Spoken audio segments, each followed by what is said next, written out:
Hello everyone, welcome back to my channel, or welcome if you're new here. This past year has really consisted of me coming to terms with my desires. My desires are often abnormal, and the weight of that has definitely grown exponentially. You can say that you want something or that you desire something, but actually living those desires out, being true to your word and your individual freedom, that's where the real work comes in. Because it means saying no to everything else. Because it means that compromise is simply not an option. One of these desires for me is that I have no interest in living with my significant other. I do not want to combine our lives. I do not want shared domesticity. Now, let me be clear, if you do not know anything about me, if this is the first video you've ever watched on my channel, I am a very aesthetically motivated person, and ugliness truly and wholly bothers me. And I don't think that I need to explain to a majority of women what I mean when I say that men do not have this motivation. A lot of men do not. And that is okay. Just not okay for me. I have lived with men and I have no interest to do that again, no matter how much I love them. No amount of love will convince me to subject myself to such atrocious visuals on a daily basis. Sure, there's a certain amount you can control, and some men will even hand you the reins and say, you can decorate this whole house, you can make this place your own, I don't really care what it looks like. But that's just for how the place looks. And you are certainly not going to ever recover the dedicated and lengthy periods of solitude that you can get only whenever you live alone. Those periods which are so paramount to the soul. More on that later. But as far as aesthetics go, there is no way you can force your poor man, this man that you love so much, to completely abide by your insane demands. Of course, unless, dare I dream, that you find somebody that is just like you. It's a match made in heaven, and I'm definitely envious of you. So because this is so rare, I'm making you all aware that I'm aware this desire is insane. Solitude and aesthetic harmony are two things that I value most in my living situation. And I just cannot live to the fullest extent of my happiness in any other way. The current situation that I'm in, I do live with somebody. And the reason that is possible is because we are like aesthetic soulmates. However, she is a friend, like a sister to me, and not a lover. To have an aesthetic and artistic domestic harmony with somebody, with any roommate period, I'd say is a luxury. We've all had horror stories with roommates, and most of us are just trying to get the other roommate to clean the dishes, let alone try to convince them that the coffee mug that they use daily is an absolute eyesore. But yes, I like to come into my home and feel more than just at peace. I like to be pleased by what I am greeted with. And you know that it's aesthetic domestic harmony. For example, whenever your messes are not just discordant piles of things, but they are actually still lives. And in my apartment, I take pictures of messes like that all throughout the week. It brings me so much joy to see that. I really can't describe it. I mean, I smile, I admire it for a second. The world stops. It's special. And if that kind of thing touches you, imagine the opposite being more frequent. There's just no way. This is why I would prefer to have my place and my lover have their place. This is the dream. I will do what I can, everything I can, to ensure that I am financially secure enough to be able to have my own apartment or house, whatever the future holds for me. As I know that most people go through with these kinds of domestic situations, a lot of it in part because of money. I'd live in a hole if it meant that I could live separate from my lover. Now, when I say that an ugly living space bothers me, I mean that it actually makes me feel dirty and depressed. I long for my sanctum. I can't wait to go back to my own place. And it doesn't even have to be dirty. I'm not even talking about dirt or germs or anything like that. That's just how I end up feeling. I have left other homes and actually showered, I've exfoliated, I've done the whole 9 yards just to get that person's air off of my body. I don't want to impose that on somebody. I know how I am. I don't want to impose that onto another person, that attitude. It's their space and they can do whatever they want with it. They can choose to share it with me, but I don't want it to be my place too. Fighting for every little detail because I'm an insane person. Why wouldn't I just make it easier on both of us and just have our separate places that we live. And then whenever we choose to come together, it's at either one of those places or out in public. I have had women in the comments section of my channel telling me about how their marriage and a shared living space has made it near impossible to live beautifully. Whether or not this is how the place looks, or it's a lack of structure and rituals which are so important to the aesthete. If you are unaware, if you are new to my channel, if you don't know what an aesthete is somebody who has an unusual appreciation and dedication to beauty and art. I am an aesthete, if you haven't figured that out. Because of this, control of my space is necessary. There's no question about it. There is no negotiation. Call me superficial, but I will not settle for less than what makes me happy. I was just made this way. I don't know how I got to this point, but I'm here and I'm just trying to attain happiness just like anyone else is. The home is the most intimate place in the world. It's your nest. It's not just a combination of rooms in which you execute your daily activities in, just sheltered by the elements. It's not the bare minimum for me. Things in my home, as well as how I interact with them, leave an impression on me, a very, very deep one. Some people don't care, and that's good. That's good on them. Like I said, you can live however you want. I just don't want to be part of it. I don't want to be part of it in the long term every single day. I like my home, my domestic situation to feel like a home to me. And that isn't always a comfy couch, a working shower, or the smell of food in the kitchen. And in addition to the home looking beautiful to me, it needs to be sacred in the way that I want to be the one spending most of my time in it. And this is where I pick back up on the topic of solitude. I have my own routines, my own schedule, like everyone else. And I do not want to change that for another person. A lot of who I am is based on those routines. I remember reading a book once about a woman who is advising other women on relationships and all this. And she was saying that a man that she possibly loved very much, or could have loved very much, she had to end the relationship with him because he was a morning person. And she was a night owl.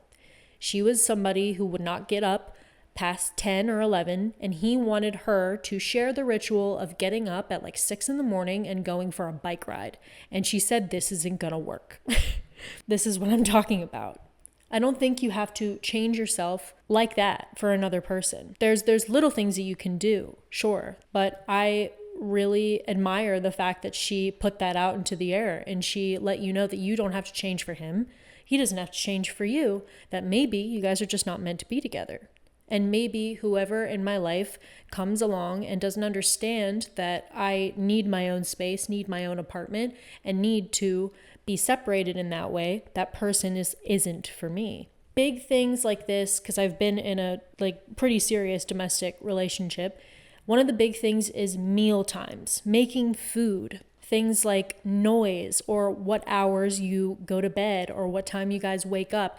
If you're not in sync, it can lead to issues. It doesn't sound like much, but I have to be in control of when things happen in my day. I want the flow of my day not to have a schedule at all. And for many domestic situations, that is near impossible. When I have my own apartment and they theirs, I can operate on my own time without interference of continuity, and they can as well. I need more than the average person my time alone. It's entirely true that you act differently when you are around other people. You act less like yourself. And as social creatures who live with one another for long periods of time, one party usually has to bend to the other and reduces themselves in order to achieve the domestic harmony, which is better achieved alone, in my opinion. Some people do think that living with another person or finding the love of their life or whatever makes them better and they complement one another and all this. And if that's the case for you,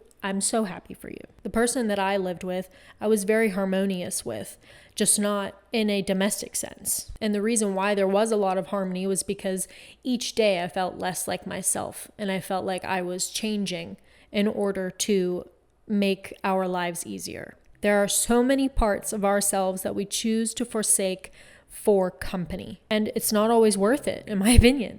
There's a certain degree of solitude which keeps you true to yourself. And when you are around somebody all the time, you're just not doing things the way that you would if you were alone. And it's just something you cannot get in a shared environment. There's a reason why a lot of people say whenever they go on these hiatuses or trips or whatever, where they're away from their significant other, where they feel refreshed or something feels good. There's a reason for that. It's because you're coming back to yourself for a little while where you don't have to consider the other person. I've heard wives talk about their husbands. They're so happy that they have to go on business trips and stuff. They just don't want them around all the time. It's not an uncommon thought. Just a lot of people still continue to live in these situations. I wrote some months ago in my journal that for companionship, we sacrifice our personal potency. And for personal potency, we sacrifice our humanity. Give and take. Honestly, I'd rather have more me and give my best version to my lover when I see them, when we choose to combine our worlds. This leads me into my last part of the argument for not wanting to live with my partner, and that is mystique. I've discussed this briefly on this channel, but I've talked about Dita Von Teese and how she does not allow a man to see everything. Certain things should be kept secret, which maintains your mystique. This intermingles with my ideas of solitude and femininity. I think as a woman, you need your solitude and you need certain things to be secretive. I like getting ready in my own apartment on my own schedule and showing up at their apartment like I have just miraculously appeared.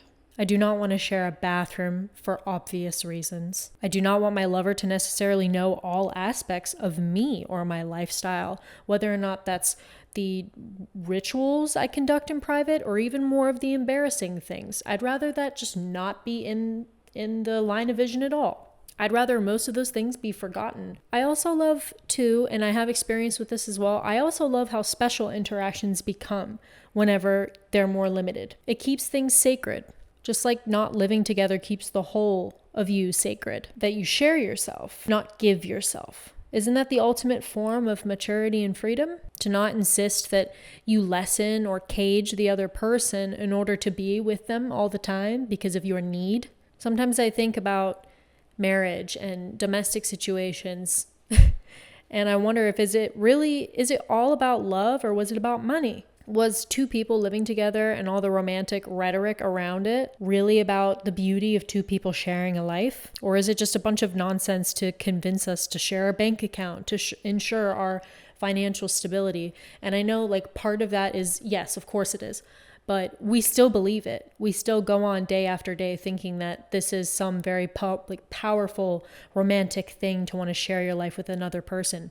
And maybe in my case, not doing that, allowing the other person and myself to have their solitude and their own life, maybe that's a form of greater love.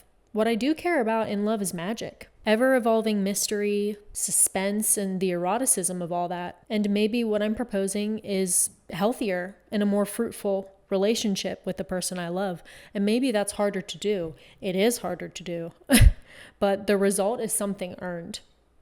I think that's valuable. You have to fight in this world at every moment, it seems, for your individuality. No matter how you feel the world has changed, the mass is always there to remind you that there's an easier way to do things, or just remind you of how much of an aberration you are. And there's a lot of pressure that goes into it. It comes to the point where when you finally do decide to take the risk and follow through with the things that you deeply desire, you have to go through this like intense kind of conditioning period, this period of fear and pain and anxiety. It's like separation anxiety times infinity. It's like when you make this choice, you feel like you're wrong immediately. You cannot even be happy because of the fear, because you're going against what you feel is normal and natural.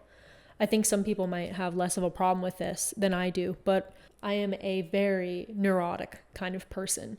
So this separation to me feels just like onion layers of understanding and fear and knowing what it actually means to make the separation from normal life, from normal society, from the beaten path. And it terrifies me. And that's part of the sacrifice, is sacrificing that humanity in a way of knowing that there's a kind of loneliness that might follow through with that follows through with you being who you are, being an individual, the one against the crowd. It's work to be yourself. And doubt is all along the way. Life can be very menacing, and I hope you stay true to yourself. And this is, a message to me as much as it is to you. I hope anybody does. I hope I do stay true to my desires and the things that I say I'm going to put my foot down for. Now, the last thing, because I am not daft, and yes, I realize that this kind of thing becomes an issue whenever you have children. And I have nothing less than an absolutely serious answer for you. When you have a child, it's no longer your life. It's not about you anymore. And that's that. You do what you have to do to make that kid happy and give them a peaceful environment where they can grow into less than troubled individuals. Hold on to your individuality as long as you can. Maybe you decide that you don't even want children for this reason or for any other reason. But once you do, there isn't a choice anymore. So make your choices before you have to consider a little one in them. When you do have children, of course, it's not to say that you got to throw everything out the window whenever you do. I think that you can still make enormous efforts to make your life beautiful. A child alone is a beautiful, beautiful little creature, and they are dazzling if you pay attention to them. But your life will become messy, and you won't have time for yourself. And I've heard that from many, many people to remind me all the time that certain things that I preach on this channel are not possible whenever you have a child. And so I'm just telling you the thing that, yes, I understand. When you have a kid, it's not about you anymore. You can still make the effort, though, to do what you can. And once they reach a certain age, you will have a little bit of your free time and your individuality back. But yeah, it's going to be all about them. And they're you, so take care of them. All right, that's all I have to say for today. I hope you guys enjoyed this video. Please let me know what your thoughts are in the comments. If you empathize, what your experiences are, please do not forget to like and subscribe. And I will see you guys next week. Goodbye.